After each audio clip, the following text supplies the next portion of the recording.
Mucho se ha dicho y se sabe sobre aquellos que ostentan el rango más alto en el ejército de Atena. Curiosidades, análisis, debates sobre quién es el más fuerte e incluso las historias de su pasado y cómo llegaron a convertirse en caballeros. Sin embargo, lo que casi nadie sabe son los mitos y leyendas que se esconden detrás de las armaduras que portan y de las constelaciones que éstas representan. Por eso, en esta ocasión, como parte de la serie Mitología en Saint Seiya, te presento la mitología y leyendas de los 12 Caballeros Dorados.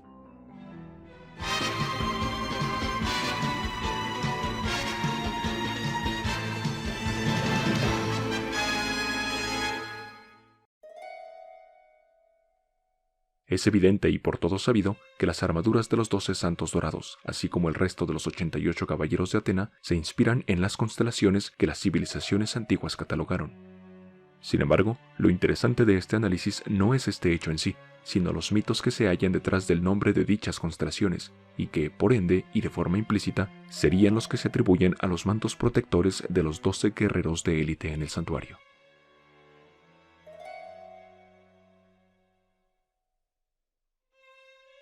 El primero de estos, Mu de Aries, es muy bien conocido por ser el único con la capacidad de reparar las armaduras atenienses, siendo a la vez el guardián del Templo del Carnero. De acuerdo al mito griego, en tiempos antiguos el rey Atamante se alzaba como soberano de la región de Tesalia y tras casarse con la diosa de las nubes Néfele engendró a 2 hijos, Frixo y Hele. Sin embargo, con el tiempo Atamante se divorció de Néfele y se casó con Ino, que a su vez era hija de la diosa Armonía. Lamentablemente, al pasar los años el reino atravesó por una severa hambruna, ante lo que la ahora reina Ino decidió sacrificar a los hijos de su esposo para así poner fin a tan aciaga época. Pero Hermes, de astutos y veloces pensamientos, al darse cuenta de las funestas intenciones de la reina, decidió salvar a los niños regalándoles un carnero alado, el cual se caracterizaba por, además de poseer el don del habla, tener su lana de color dorado. Sin embargo, en su huida hacia las tierras de Asia, él cayó del carnero ahogándose en el mar, en el sitio al que años más tarde se le conocería como el Esponto en honor a la pequeña princesa. Por su parte, su hermano Frixo logró llegar a salvo hasta la Cólquida, donde el rey Eetes lo recibió de forma espléndida, dándole incluso a su hija Calcíope en matrimonio. Agradecido por la generosidad del rey y no teniendo nada más que darle como retribución, Frixo decidió entonces sacrificar el carnero alado para ofrecerle a su ahora suegro el vellón de oro que éste poseía. Complacido, el rey aceptó el regalo de Frixo, colgándolo en un árbol de encino dentro del bosque y consagrándolo al dios Ares. Con todo, Zeus supo apreciar y reconocer el valor de aquel animal, por lo que tras su muerte decidió elevarlo al cielo nocturno, convirtiéndolo en la constelación de Aries o Arietis, de la cual se dice que su brillo es tan tenue debido a que fue despojado de su vellón de oro que ahora yacía en los bosques de la Cólquida.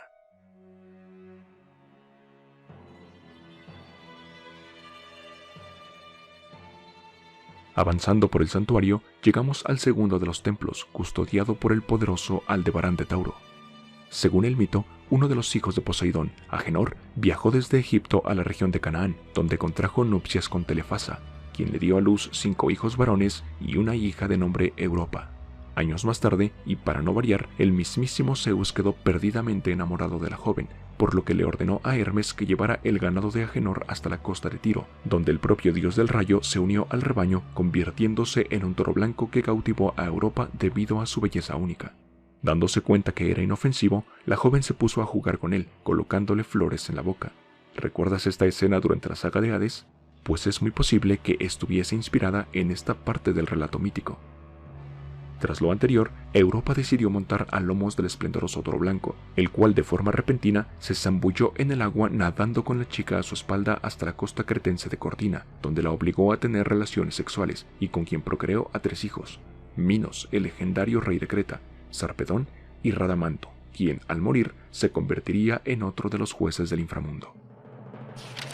La Clot de Aldebarán, por tanto, representa al toro en que Zeus se convirtió para llevar a cabo su malvado propósito, aunque también existe la versión que asegura que la constelación de Tauro representa a Io, una vez que Zeus la había convertido en vaca a fin de ocultarle a Hera su infidelidad con esta sacerdotisa. Si deseas conocer más a fondo esta historia, puedes hacerlo viendo el video con la mitología de los 7 generales marinos, específicamente en la parte en que analizo el mito de Io de Escila.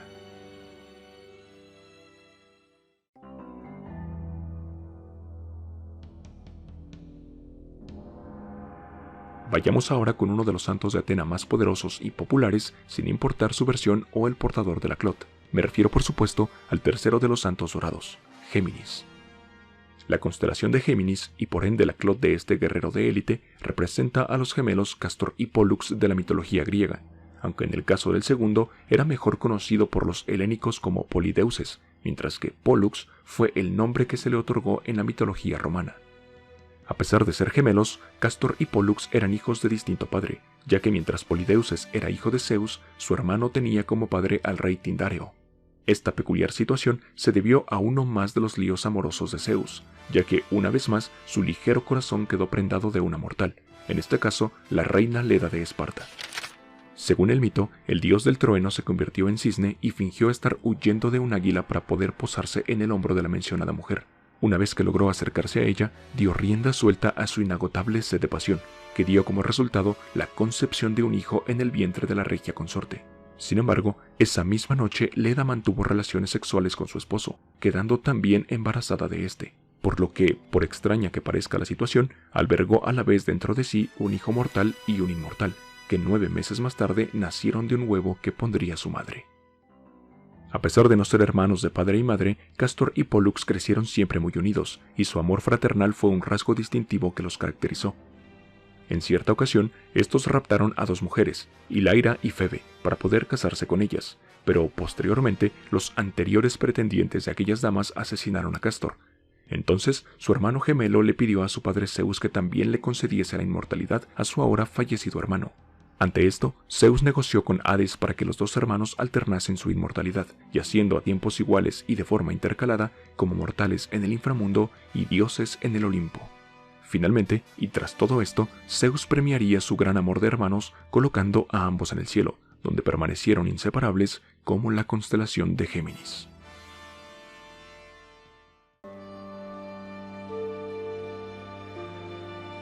Pasando al cuarto escalafón en el ascenso por el santuario, llegamos al templo del cangrejo gigante, también conocido como Carcinos. Según la leyenda griega, luego de que Heracles asesinara a su familia en un ataque de ira, se le concedió una oportunidad de redención solo si lograba superar 12 complicadas pruebas. La segunda de estas fue su bien conocida proeza de acabar con la Hidra. Con todo, aunque conseguirlo era una verdadera hazaña, la diosa Hera, quien odiaba a Heracles por ser el fruto de una más de las infidelidades de su esposo, sabía que el héroe mítico era perfectamente capaz de lograrlo, por lo que envió al cangrejo Carcinos para que picara en los pies al hijo de Zeus con sus poderosas tenazas, mientras éste intentaba aniquilar a la bestia.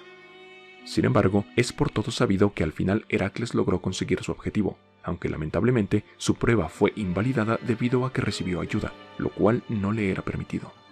Respecto a Carcinos, a pesar de no haber logrado su cometido, Hera decidió recompensar su lealtad colocándolo en el firmamento, dando lugar así a la constelación de Cáncer. Como dato curioso, en el centro de dicha constelación se puede observar un cúmulo de estrellas conocido como el Pesebre, lugar en el que, de acuerdo a la mitología china, van a parar las personas fallecidas una vez que han dejado este mundo, lo cual, de manera evidente, podría haber servido como base para la concepción del santo de Cáncer, al menos de manera parcial.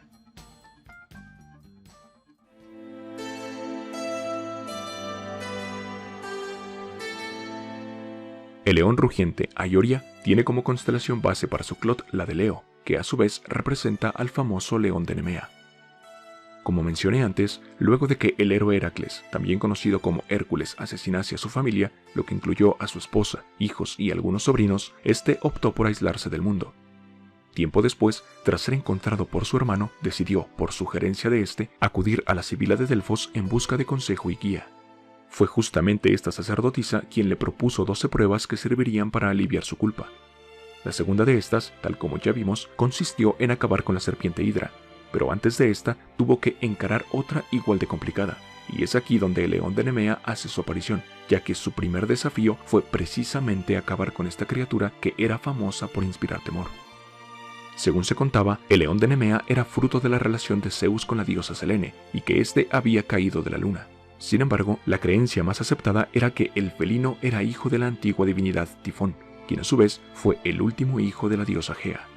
Sabiendo que el temible león habitaba una cueva de 2 entradas, Heracles bloqueó uno de los accesos, y tras esto saltó de forma sorpresiva sobre la bestia, ahogándolo con sus poderosos brazos. con el permiso de Atena, el héroe le arrancó la piel valiéndose de las propias garras de la criatura, con la cual se fabricó una armadura, pasando también a usar la cabeza de este como yelmo. Sin embargo, para Zeus, ni el poderoso león ni la hazaña de su hijo Hércules debían caer en el olvido, por lo que tras la muerte de la fiera, el dios olímpico lo tomó y lo envió a la bóveda celeste, donde surcaría el cielo de manera majestuosa, tal como lo hacía en vida antes de toparse con el poderoso semidios, pero ahora convertido en la constelación de Leo.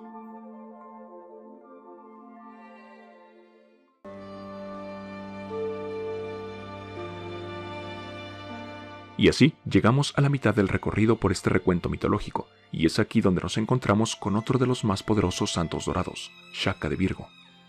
En su caso, la mitología que corresponde a su Clot y a la constelación que ésta representa se remonta hasta la segunda generación de los titanes, quienes habían sido engendrados directamente por la generación anterior. En esta segunda generación existían 3 titánides, y entre estas la más notable era Astrea, hija de Seo, titán de la inteligencia, y Febe, titánide de la corona de oro, aunque también existe la versión en que era hija del propio Zeus y la titánide Temis. Como haya sido, Astrea fue conocida por ser la diosa virgen que llevaba en sus brazos los rayos del olímpico Zeus y que sirvió lealmente a su lado durante la titanomaquia, a menudo siendo representada como una mujer con alas y rodeada por una aureola brillante. Además, se dice también que vivió entre los humanos durante las edades de oro y plata, administrando orden y justicia, pero que, tras el nacimiento de la raza de bronce, ésta decidió abandonar la tierra y volver al Olimpo, donde el propio Zeus recompensó su fidelidad y servicio leal, permitiéndole conservar su virginidad y formando parte de las estrellas de los cielos, convirtiéndose de este modo en la constelación de Virgo, junto a la cual le fue colocada también la balanza que solía llevar en sus manos.